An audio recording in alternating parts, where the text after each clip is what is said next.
حضرت موسیٰ اور چرواہے کی کہانی۔ ایک دن حضرت موسیٰ علیہ السلام کا گزر ایک چراگاہ سے ہوا جہاں ایک چرواہا اپنی بکریوں کے ساتھ موجود تھا۔ چرواہا اپنی بکریوں کو چر رہا تھا اور ساتھ ہی ساتھ اللہ کی حمد و ثنا کر رہا تھا۔ حضرت موسیٰ علیہ السلام نے غور کیا تو سنا کہ چرواہا اللہ سے عجیب و غریب انداز میں باتیں کر رہا ہے۔ چرواہا کہہ رہا تھا، اے اللہ، تو کہاں ہے؟ میں تیرے لیے جھاڑو لگاؤں، تیرے لیے دودھ لاؤں اور تجھے اچھی اچھی چیزیں کھلاؤں، تو بس میرے پاس آ جا، میں تیری خوب خدمت کروں گا۔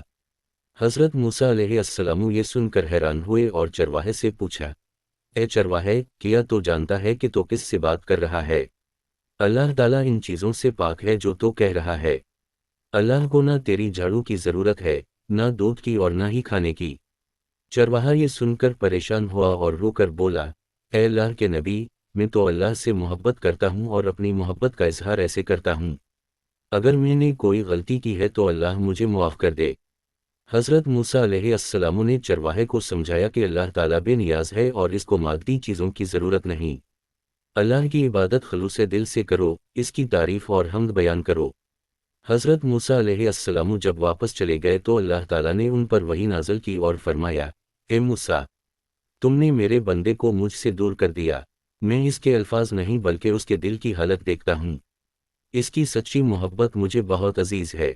جا کر اسے کہو کہ جیسے وہ چاہے مجھے یاد کرے، میں اس کی محبت کو قبول کرتا ہوں۔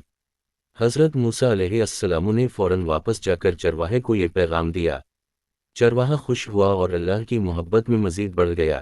کہانی کا سبق۔ یہ کہانی ہمیں سکھاتی ہے کہ اللہ تعالیٰ دل کی حالت کو دیکھتا ہے اور ہماری نیت کی قدر کرتا ہے۔ اللہ تعالیٰ کی محبت اور اس کی عبادت میں خلوص اور محبت کا ہونا ضروری ہے۔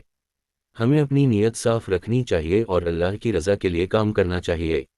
یہ کہانی اسلامی تعلیمات کی ایک خوبصورت مثال ہے جس میں اللہ کی محبت، خلوص نیت اور عبادت کا درس دیا گیا ہے۔